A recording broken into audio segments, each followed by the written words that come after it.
नमस्कार। आप देख रहे हैं धा न्यूज और मैं हूं अभिषेक मिश्रा। देखिए, पूर्व केंद्रीय मंत्री और राष्ट्रीय लोक जनशक्ति पार्टी के राष्ट्रीय अध्यक्ष पशुपति पारस की बात करेंगे। वैसे राष्ट्रीय लोक जनशक्ति पार्टी का अब अस्तित्व आगे बचेगा कि नहीं बचेगा, पार्टी बचेगी कि नहीं बचेगी, यह भी अपने आप में सवाल है। क्योंकि जिस तरीके से भारतीय जनता पार्टी ने पशुपति पारस का इस्तेमाल किया है और जिस तरीके से रालोचपा के लोग छोड़कर जा रहे हैं, पशुपति पारस की पार्टी को छोड़कर जा रहे हैं, तो ऐसा लगता है कि आने वाले दिनों में पशुपति पारस की पार्टी अभी तो संकट में है ही, लेकिन ऐसा लगता है उसका अस्तित्व भी खतरे में है। तो राष्ट्रीय लोक जनशक्ति पार्टी की बात हम इसलिए करेंगे कि देखिए, पिछले कई दिनों से ये चर्चा थी कि पशुपति पारस को कोई बड़ी जिम्मेवारी मिल सकती है। पशुपति पारस को भाई भारतीय जनता पार्टी इतना भाव दे रही है। भारतीय जनता पार्टी के जो प्रदेश अध्यक्ष हैं दिलीप जायसवाल, लोकसभा चुनाव के बाद पहली बार जाकर बीजेपी के प्रदेश अध्यक्ष मिलते हैं उनके दफ्तर में, रालोसपा के दफ्तर में। दोनों के बीच बहुत सौहार्दपूर्ण वातावरण में मुलाकात होती है और उसके बाद दिल्ली में पशुपति पारस जाकर अमित शाह से मिलते हैं। तो बीजेपी के नेताओं से लगातार मुलाकात हो रही है, तो जाहिर तौर पर पशुपति पारस को इसका लाभ भी मिलेगा। पशुपति पारस को लेकर चर्चा इसलिए भी थी कि तब भारतीय जनता पार्टी चिराग पासवान से नाराज बताई जा रही थी। चिराग पासवान अलग अलग मुद्दों को लेकर बीजेपी से इतर राय रख रहे थे, अलग स्टैंड रख रहे थे, चाहे वो वक्फ संशोधन अधिनियम बिल का मामला हो, कोटा में कोटा का मामला हो, जातिगत जनगणना का मामला हो। ये वैसे मुद्दे रहे जिसकी वजह से चिराग पासवान ने, या इन मुद्दों के सहारे चिराग पासवान ने बीजेपी की टेंशन बढ़ाई, बीजेपी की चिंताएं बढ़ाई। अब उसके बाद पशुपति पारस को बीजेपी ने भाव देना शुरू किया। नहीं तो पशुपति पारस को तो बीजेपी ही निपटा रही थी, चिराग पासवान के साथ मिलकर। लोकसभा चुनाव में एक भी सीट के लायक नहीं समझा, लोकसभा चुनाव में सीटें नहीं दी। उसके बाद पशुपति पारस को 20 सूत्री कमेटी में भी उनकी पार्टी को कोई हिस्सेदारी नहीं मिली, जहां तक मेरी जानकारी है। और पशुपति पारस ने ऐलान किया कि देखिए, बिहार में विधानसभा का उपचुनाव होना है, जिन 4 सीटों पर उपचुनाव होना है उसमें से एक सीट तरारी भी है, तो हमको तरारी सीट बीजेपी दे। हमारे साथ इंसाफ नहीं हुआ लोकसभा चुनाव में, तो तरारी सीट हमको भारतीय जनता पार्टी दे, हम लड़ेंगे तरारी की सीट। हमारी पार्टी के नेता सुनील पांडे लड़ेंगे। अब सुनील पांडे के लिए बीजेपी तरारी की सीट क्या देती पशुपति पारस को, सुनील पांडे को ही अपनी पार्टी में ले आई, तो सीट भी नहीं दी, 20 सूत्री कमेटी में हिस्सेदारी भी नहीं मिली। उल्टे बीजेपी पार्टी भी तोड़ रही है, पार्टी के नेताओं को तोड़ रही है, सुनील पांडे को ले आई।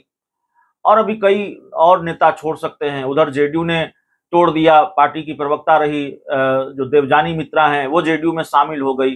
तो बीजेपी और जेडीयू मिलकर पशुपति पारस को झटका दे रही है और पशुपति पारस भारतीय जनता पार्टी के एक तरफा प्यार में है।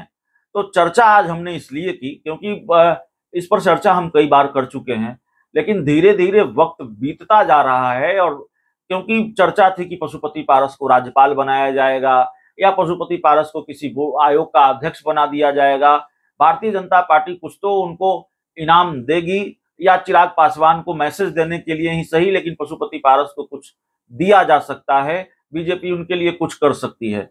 लेकिन ऐसा लगता है भारतीय जनता पार्टी ने मोहरे की तरह अब तक पशुपति पारस का इस्तेमाल किया है।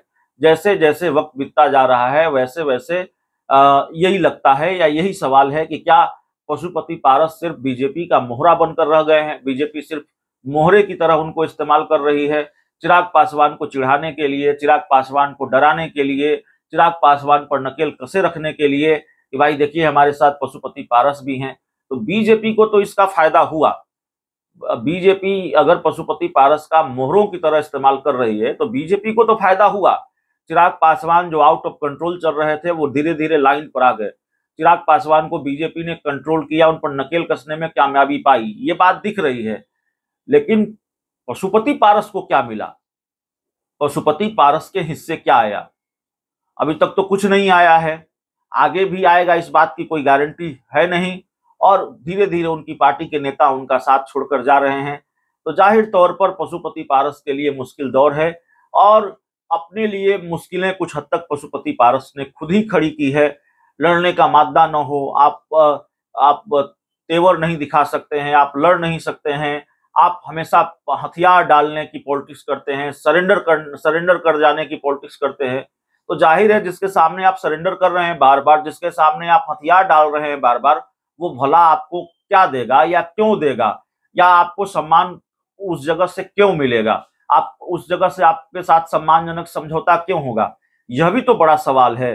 तो पशुपति पारस ने अपनी पार्टी के लिए अपनी पार्टी के लिए मुश्किलें उन्होंने खुद ही खड़ी की है। इसके लिए कोई दूसरा न चिराग जिम्मेवार है, न बीजेपी जिम्मेवार है। बीजेपी और चिराग ने जो किया, या खासकर बीजेपी ने अगर सीटें नहीं दी, तो आपने ऐलान किया था कि हम लड़ेंगे हाजीपुर सीट, क्यों नहीं लड़ा? आपने ऐलान किया था कि हमारे जो सांसद जहां से लड़े थे वहां से लड़ेंगे, तो आपने यह भी नहीं किया। तो आपने सरेंडर किया तो लोग आपको छोड़कर जा रहे हैं। सूरजभान सिंह और चंदन सिंह के बारे में भी चर्चा है कि वो भी, उनकी भी बातचीत चल रही है बीजेपी के साथ, हो सकता है कल वो भी शामिल हो जाएं। तो जाहिर तौर पर पशुपति पारस का इस्तेमाल बीजेपी ने मोहरों की तरह किया है, अभी यही बात दिख रही है। आगे बीजेपी उनको क्या देती है, राज्यपाल बनाती है कि नहीं बनाती है, ये इस पर अभी संशय बरकरार है। बहुत बहुत धन्यवाद।